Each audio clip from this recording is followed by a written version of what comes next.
Hello to all of our listeners, and welcome back to the Parent Solution. We have a special guest today. Her name is Heather. Heather is the girl that had to go through a whole lot of prep and some trauma therapy tattoos and publish a gritty memoir before she found herself. But Heather turned those crappy life experiences into rocket fuel. And now she's fortunate enough to use her voice to guide the future generation. While she was working in public education, she met lots of high school students with similar stories, and she really saw how those experiences prevented successful learning and relationships. And so today she uses her experiences with personal trauma and public education, and of course her years of student interaction to blow the whistle and wake up a generation that is hiding behind apathy, overwhelm, and anxiety. Heather is not a person who has a lot of fluff in her message, which I absolutely love. And she's here to challenge specifically Gen Z to embrace their beautifully disastrous lives and start caring about their significant role in developing a successful future. Heather, welcome. That is quite the introduction. Woohoo. Thank you so much. You read it so eloquently. I am an English major, so that's one of my strong suits is reading out loud. Excellent. Thank you so much for having me on the show. Of course. Thank you for being here.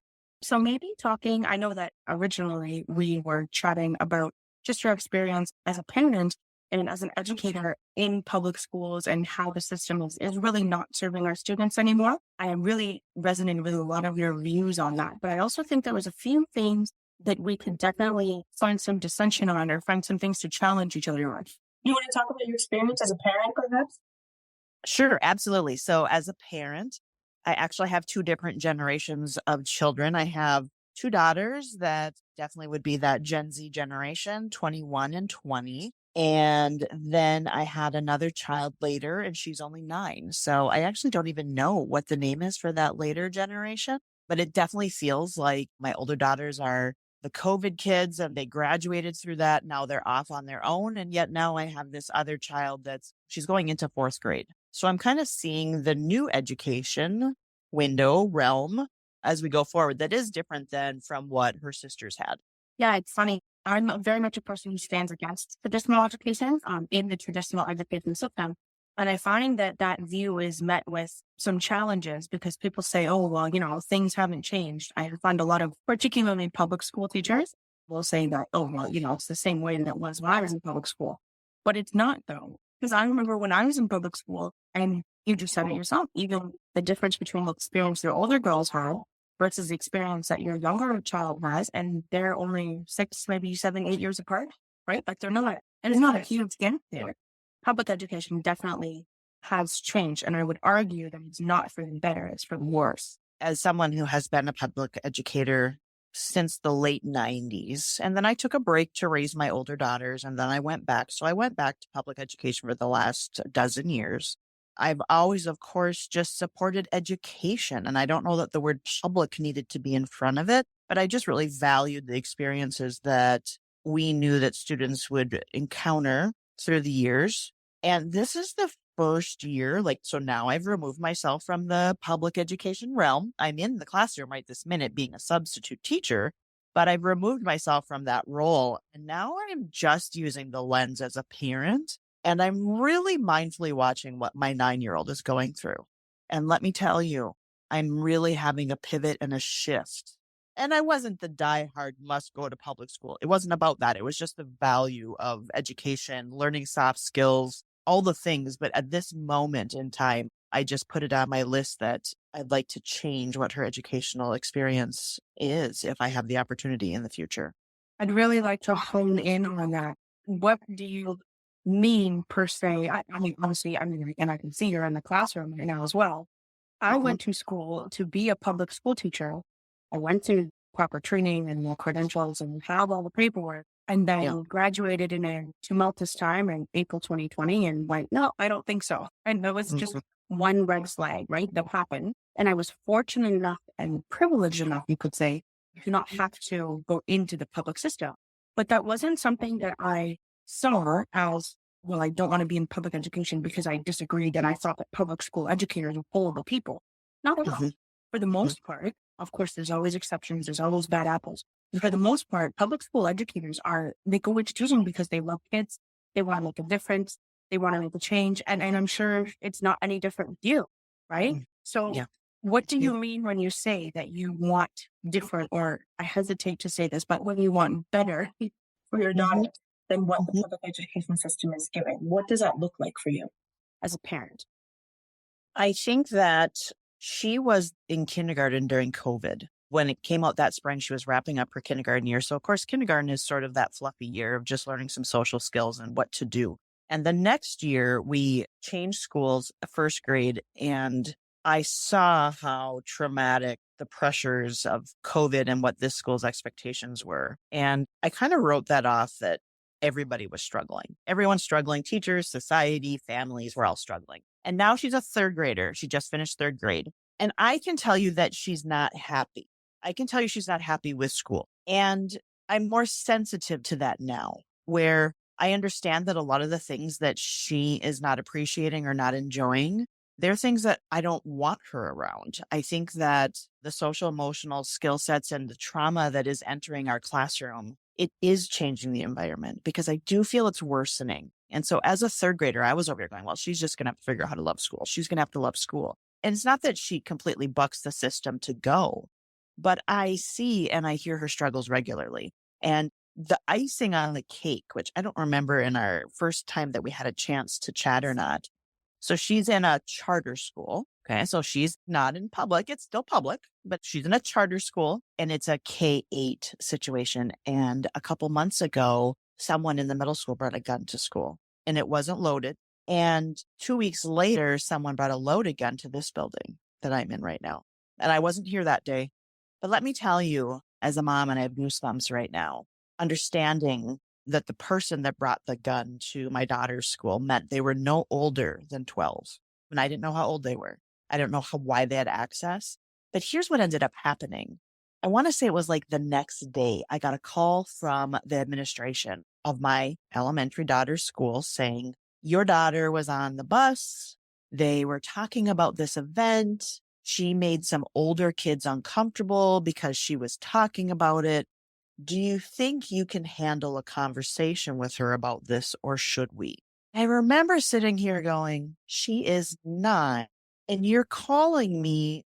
I just, in that moment, it was too surreal. Even in this moment, I was like, no, please don't talk to my child. Don't, because I will.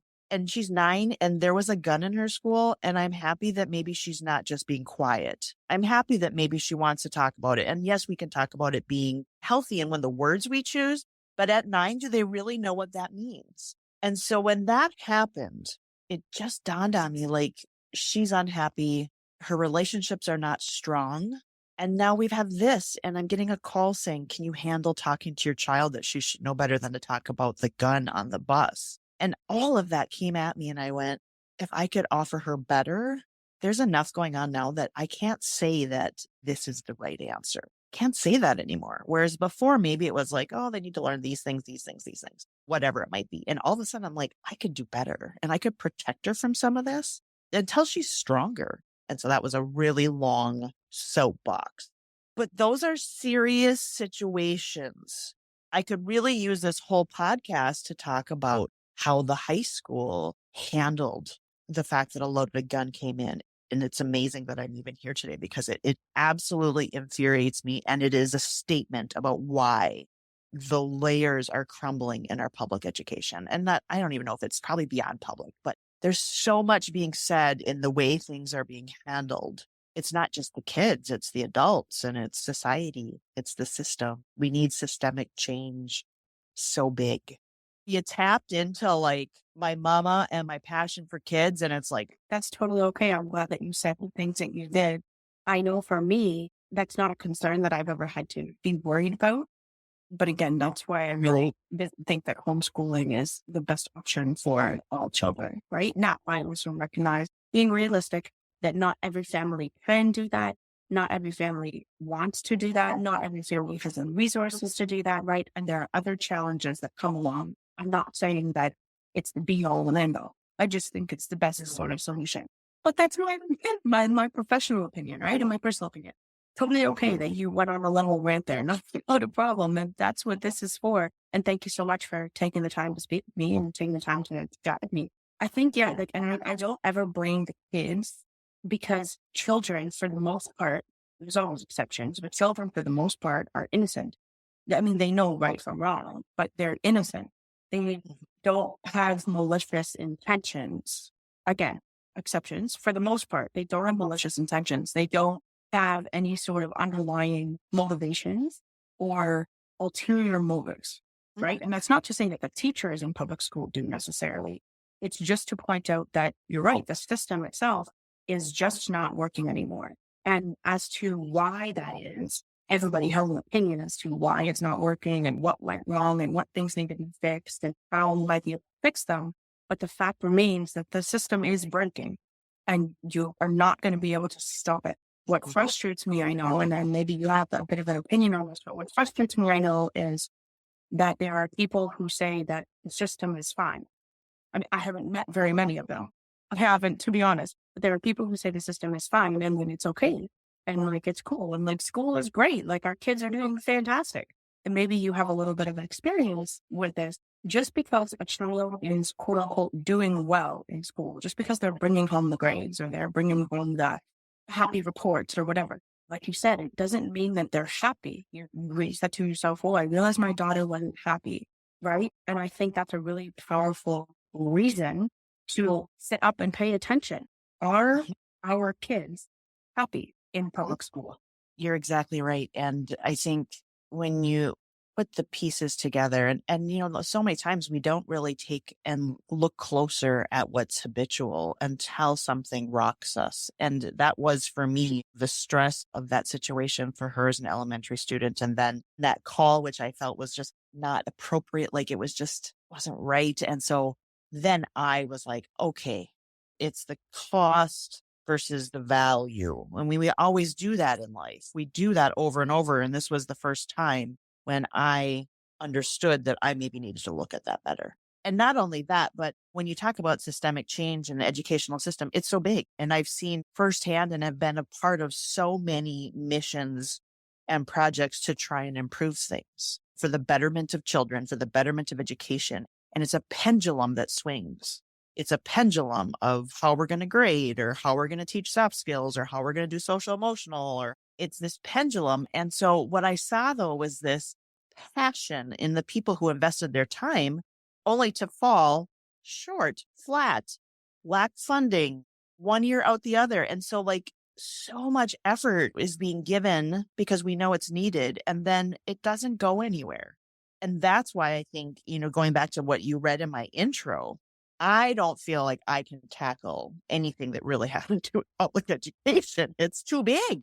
But I do feel the students that are going through education right now, if we don't get them more aware of their own accountability and their own role that they play in creating this happy life, what's happening is because I think we have this crumbling system, we have kiddos that feel that and are not being their best selves, nor being grown into their best selves. And then they're going to be adults. So we're not meeting. So it's about waking up the kiddos to say, like, you matter, your voice matters, your experiences matter. And this apathy is so toxic. Apathy is more destructive than bad behavior in a lot of cases. And so it's about waking them up and getting them going. I don't know if you realize the significance of what you just said. Apathy is more destructive than bad behavior. Oh, like that's so good. Like you missed your call as a philosopher. Maybe somebody has said that already. I don't know, but it's very true. And I think that's the biggest danger. And I see it as well. I mean, not necessarily in our students, because our students, I'd like to say they know better now. But by and large, you're right. Gen Z, and I believe millennials from the millennial age. So the majority of students that we teach are Gen Z. We have a few millennial students, but most of them are Gen Z. And that is so true. There's so much apathy. They just don't care. And one might ask why, but I think the more important problem is how do we solve that? I think you had a great solution. You got to wake them up. You got to listen. Your voice matters. Your experience matters. And I would add, your integrity matters. Why should I do this? Well, what matters to you? Why does that matter to you?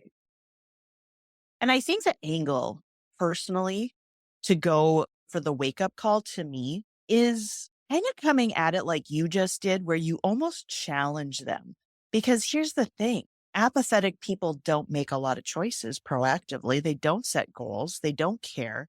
Life is going to happen and people will make the decisions for you. Are you saying right here, right now, that you're going to live a life where people move you around the board because you're unable to have a voice and a say and to say, well, this is where I want to stand? They will be little stool pigeons. Like they will be, right? Little stooges, because you're going to be a minion if you're not a leader. And if you're apathetic, you are not a leader.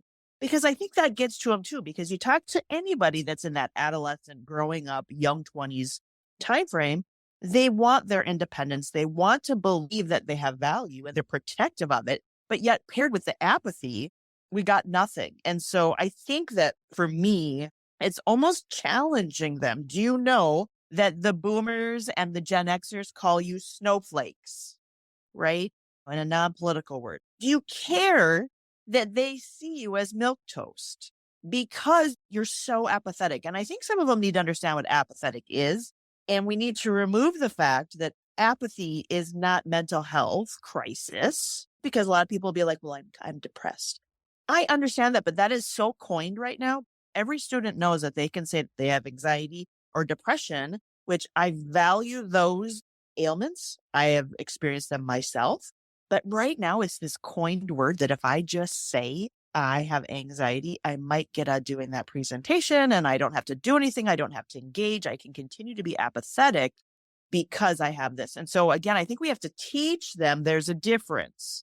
Yes, I would agree. And it's the idea behind, and I say this all the time, it's not to say that those things aren't real, but you are responsible for your choices. You having anxiety or ADHD or whatever sort of trauma it happens to be, whatever sort of disorder, whatever sort of challenge you have is not an excuse for you to be an apathetic human being. End of story. Now, how can we support you best so that you can get to where you want to go? That's where the solution is. But we're so focused we as a society are so focused on making it so that we can keep these kids in a victim blaming state or victim shaming state. And it is beyond anything that I've ever seen before. Apathy is not allowed. You're not allowed to not have an opinion. You know what is not allowed with any of our students in classes? I don't know, or I don't care to know. Many students will tell me that that's not true. Many students will tell me, or they'll tell my teachers, I don't know. That's okay. It's okay to not know something. But if I'm asking you for your opinion, you better not say, I don't know. Because if you say, I don't know, I'm going to turn around and I'm going to ask you, why don't you know? Well, let's talk about it. Let's figure out what your opinion is. And then you will know.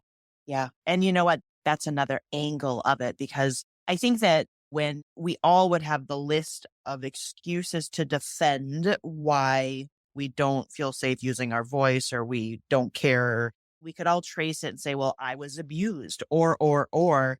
And for me as an adult, that I woke myself up as an adult and I was at the bottom of the bottom of the bottom after struggling to stay in an abusive marriage. And I believed, number one, I was playing the victim.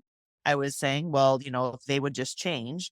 And I had to wake up and get out of that victim. I had to care about myself, my voice, to get out of that. But it took me understanding that being a victim and blaming doesn't change the circumstances. It doesn't. There will always be people, situations to blame. And that's where we have to coach the kiddos that there will always be crappy situations. There will always be there, but you have the power within you to stand tall. You can have toolboxes to help you through those hard times. You don't just sit there like milquetoast and not have an opinion or not engage and blame people. I mean, I redirect blaming all the time. So I'm definitely familiar with the term snowflake, but I've never heard the term milquetoast before. So that's funny. I learned something new today. And you get it, right? Yeah. You think a toast that's been soaked in milk and you're like, yep. It Yeah. is. It's that lack of opinion, lack of a backbone, lack of a purpose, lack of goals, and it's mushy. Yeah. And stand up tall. You're worth it. And on that note, I think that's an amazing note to end this podcast on. You're right. Stand up tall and you're worth it. Thank you so much, Heather. I really appreciate your time and your energy. Thank you for presenting your solutions today and for talking to us. We really appreciate it. Absolutely. Thank you so much. And thank you for what you do. Of course.